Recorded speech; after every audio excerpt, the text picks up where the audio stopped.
outcomes of schooling. And out of frustration, our state, city, school districts, and parents are seeking alternative methods and ways to teach our children. And outcome-based education, the choice voucher system, private management of public schooling, and year-round education are four of those ways that those groups of people are seeking. And we're going to start with outcome-based education. Hi, my name is Eileen Little, and I'm going to talk about outcome-based education.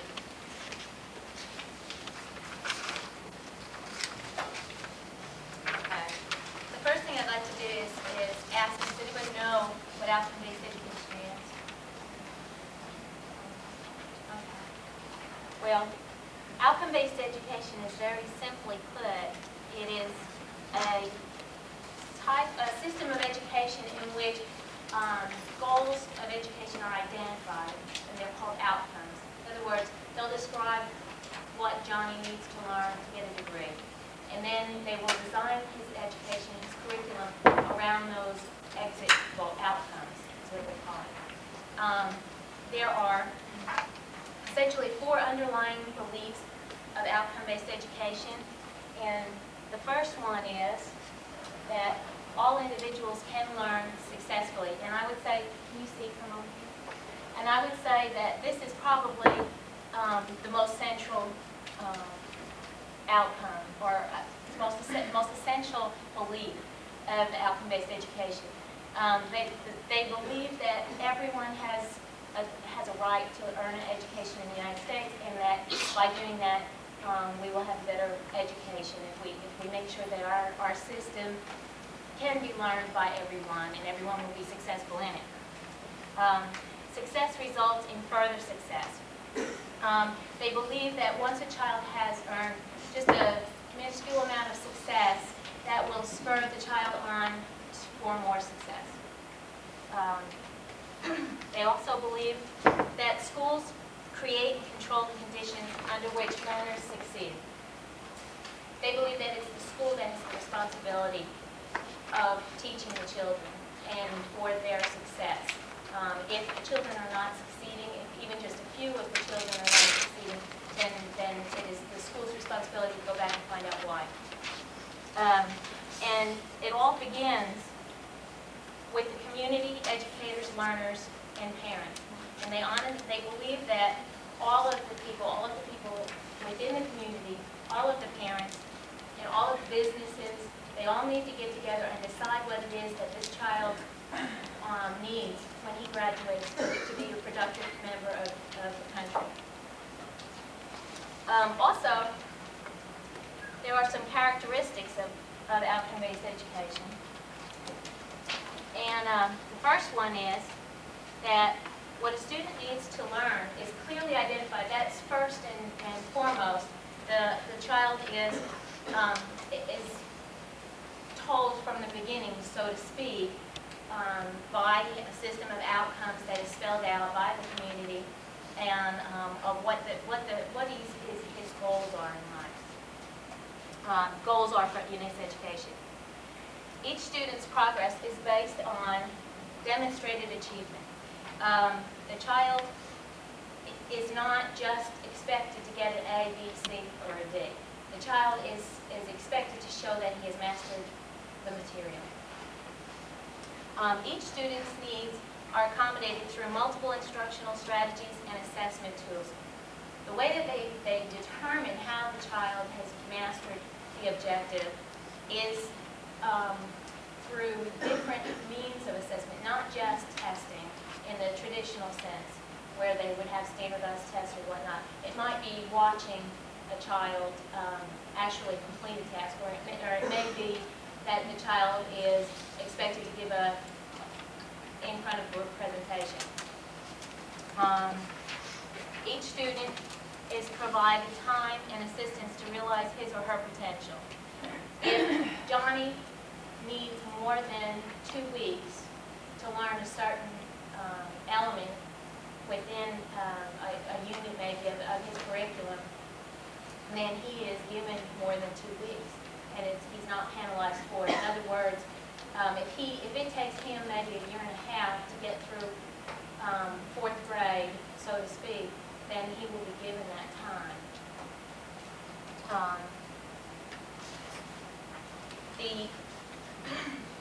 Basically, this is how it all begins.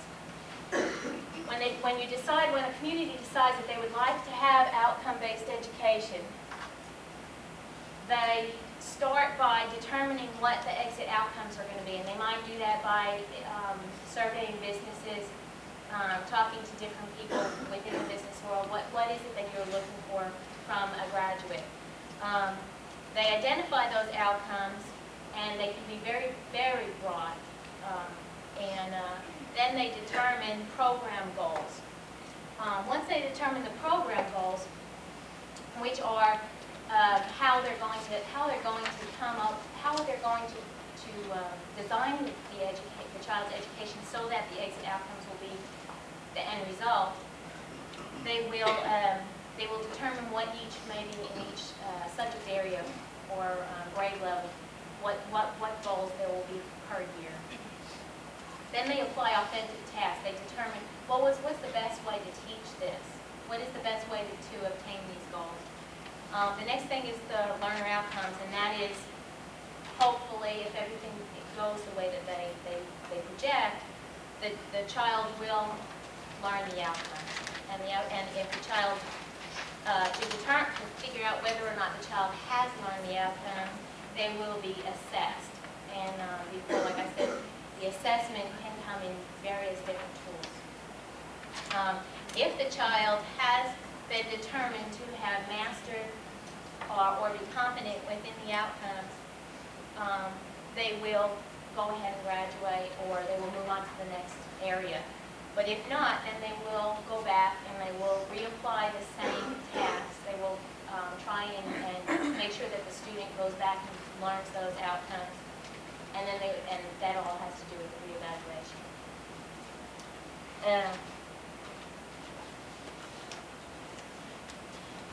Of course, there are some disadvantages that we've found, and of those are that the outcomes may be too vague, the assessments can be subjective.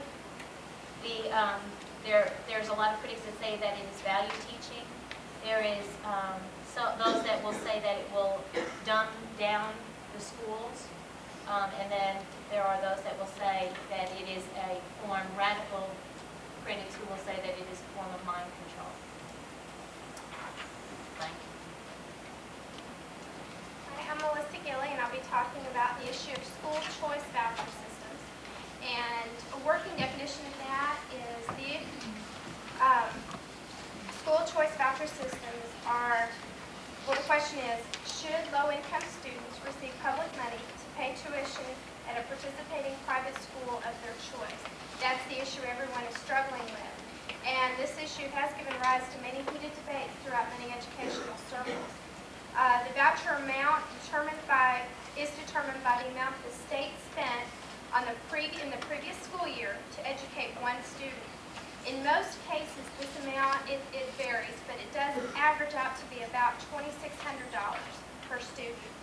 So saying that's what Texas spent to educate one student in the last school year. They spent about $2,600.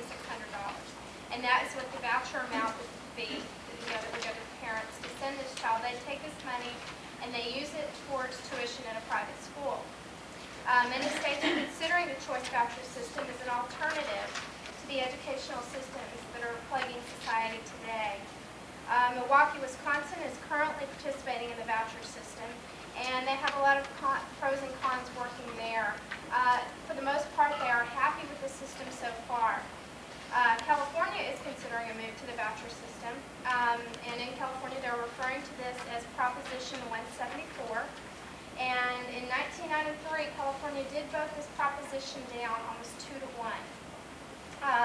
The proponents of the voucher system have said that this would stimulate healthy competition between public and private schools, and if students were going to the private schools, that would force public schools to get the quality of education up. But I don't believe, personally, this is necessarily what's going to happen. And An aspect to consider is the majority of teacher groups and teacher unions do oppose the voucher system. They feel the negative effects are that it's kind of a take the money and run theory, and they will take the money from the already strapped public school funds, and it will further deteriorate public education. And when this happens, our American educational system is in jeopardy. To tie this in with the upcoming gubernatorial election, Ann Richards, this is my poster here, and I quote, "She would block any program that would provide government-funded vouchers for public school students to attend private schools." So she's against it. And on the other hand, we've got Bush, who feels that he would support beginning a pilot voucher program, and his quote, in which low-income public school students would receive taxpayer money to attend private schools. So you would be footing the bill for kids to go to private schools. But you're paying that money anyway out to public school right now, and that's just going into the public education fund. This is one issue that I think we really need to consider. Where the candidates stand on this issue is something we need to think about when we cast our votes in November. I'm going to be talking about the private management of public schooling. Whoa. Thanks. What it is that corporate firms are hired to provide private education for the public schools. They typically agree to a contract with the school district and are held liable and accountable to the same local and state regulations that the public schools are held to. I'd like to talk about, there's many corporations that are involved with this, but I want to talk about the four biggest ones that are leading the trend at this time. It's Education Alternatives Incorporation, PSG, Boston University, and the Edison Project. The Edison Project and Education Alternatives Incorporated are the two largest at this time. EAI is a company that applies a two-pronged strategy.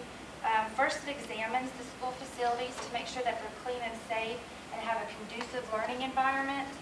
And they are also publicly traded, and so that allows that the money invested in that company they can use for capital improvements.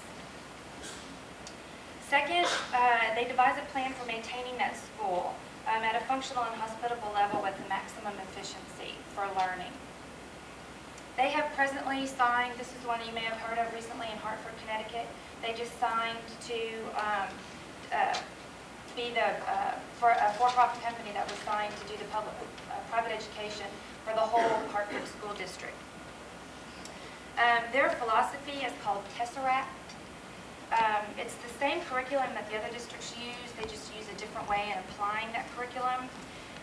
In addition to computer-driven instruction, this approach emphasizes individual attention and parent involvement. The philosophy calls for teachers to meet with parents and create a personal education plan for each and every child. They set goals for their children, and these plans are monitored by the teachers. And then they communicate with them regularly and hold 4 conferences a year with each child and parent. The next one, the Public Strategies Group, PSG, is a management consulting firm. They pledge to improve student achievement, just like the rest of them. That's all their main goals. Currently, they're hired by the Minneapolis School District, and they're currently running 79 public schools at this time. Part of their contract is they have to meet 41 goals, and if they don't meet those 41 goals, they don't get paid the amount of money that they have been promised by the school district, such as negotiating employee contracts within the budget and closing an academic gap between the white children and children of color. Boston University is so far the only academic institution doing something like this. They have an agreement right now with the Chelsea School District. That's the only one that they're in agreement with. And it's purely financial, and Chelsea did it to recover their failing public school system at this time. The largest one is the Edison Project. Their founder is Chris Whittle, and he announced in 1991 his plans to create a multi-billion-dollar chain of 150 to 200 schools that they want to attempt to convert over into this project. Right now, they're in New Jersey, in Trenton, in Austin, if you've recently heard of that, and they're the ones that have contacted Sherman and Wiley also for those school districts. Their fee teachers are longer school days, which would be 210 days a year, and longer class days. It would be 7 to 8 hours a class day, and that in turn adds about 6 school years onto what it would presently be now. So in conglomeration, they would be going about time-wise 6 more years. Most of their time their technology is spent on math and science. They also believe in teaching humanities and fine arts, character and values, and practical skills and arts. They're viewed somewhat as a flexible philosophy. Their children will proceed through school at their own page, and ACE will not necessarily determine the grade level.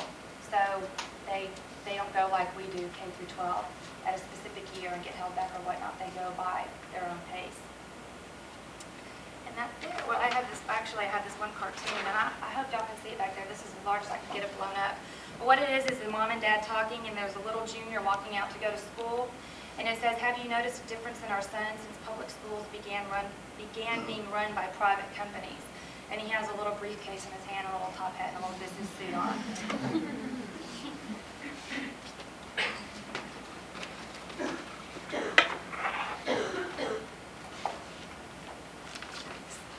My name's Vanessa McDaniel, and I'll be covering year-round schooling. On you have a sheet that has an outline, and the definition should read, "The schedule that utilizes the entire year using more breaks instead of one long break during the summer." And there are several ways for schools to utilize this. One of the 3 choices are 45 days of school time and 15 days of vacation time. And so that's 9 weeks of class and 3 weeks of vacation. There's the 90-30, which is 2 periods of each during the school year. There's 60 and 20, where you just utilize 60 classroom days and 20 vacation days. There are multi-track schedules, which means the students are in school, they use the entire year and overlap. They're all on different schedules.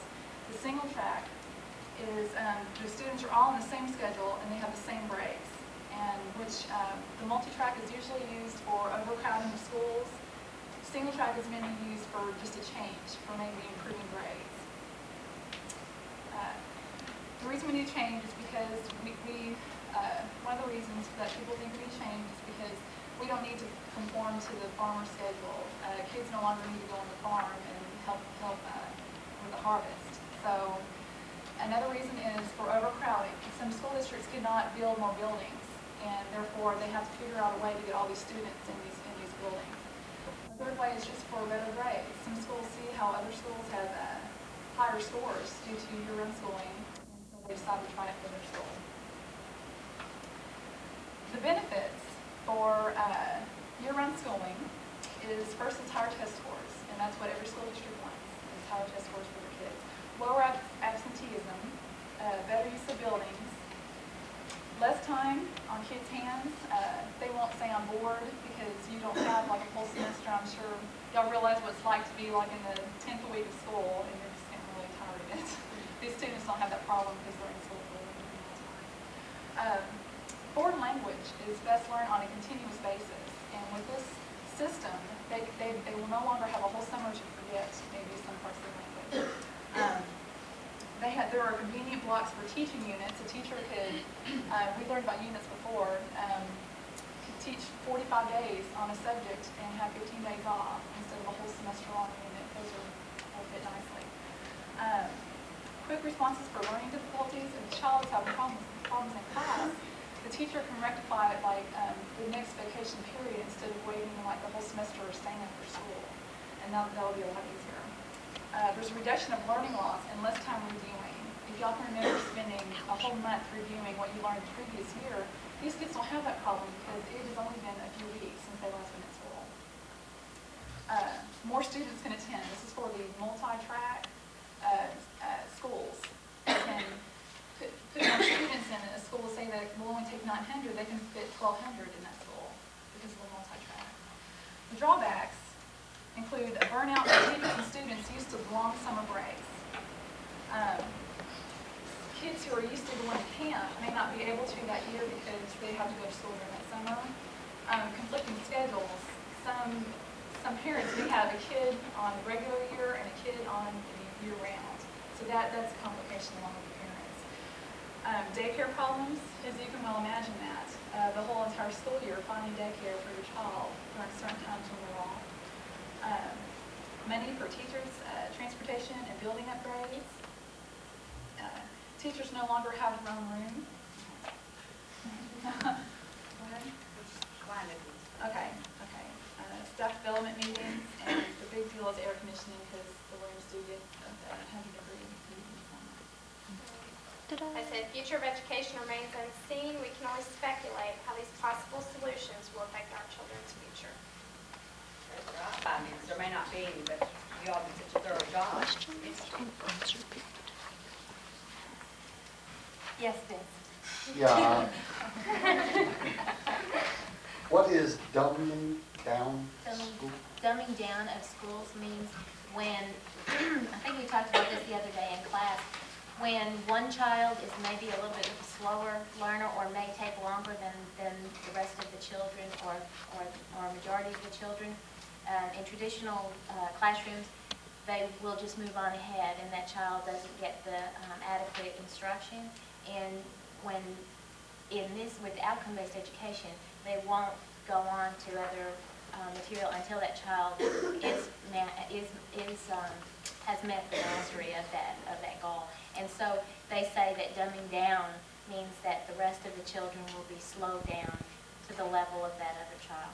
Thank you. I had one about the outcome. You said the community, leaders in the community set the goals or the outcome. They'll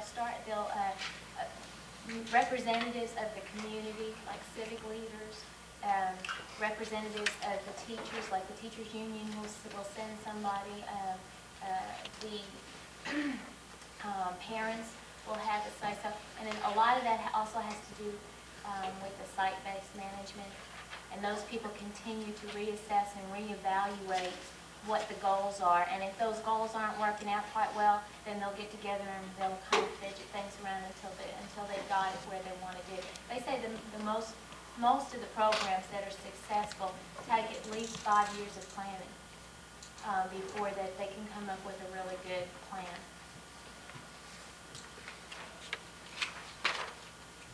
Yes. Melissa,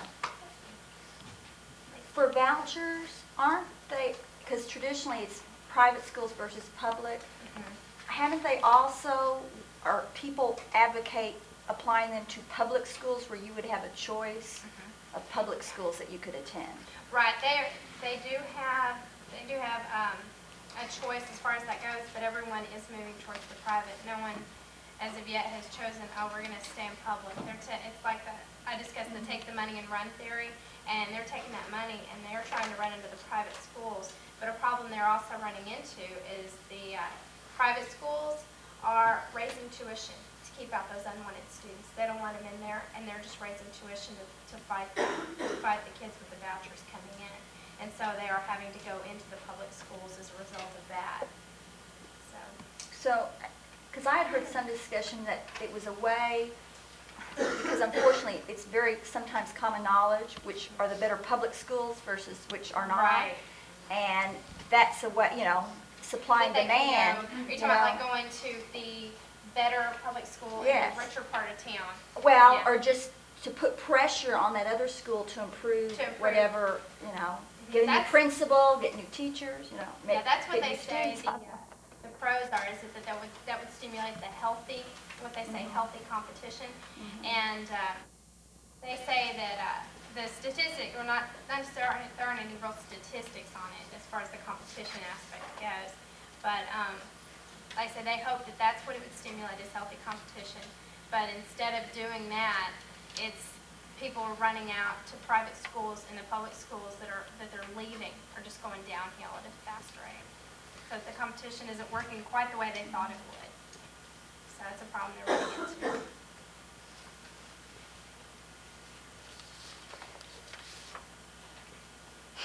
I wanted to ask a question about private management of school districts. I heard you mention just real briefly that I think EAI is a for-profit organization. Did you see any documentation of people who were concerned that a for-profit organization is not going to have the best interests of the Well, child in mind? there's tons of documentation on it, but in 5 minutes you can't go, I didn't even try to conquer the pros and the cons of it. And they're really not even justified yet because it's such a new thing that nobody can really say that this is exactly what's happening, but they are exactly. They're worried that for-profit companies are basically conducted by elderly, upper-level, white men that aren't going to be concerned with not only the welfare of all the children, but especially the children of other color. And yes, that is a big, huge concern. That's it. We just got our stop sign. Good Good job.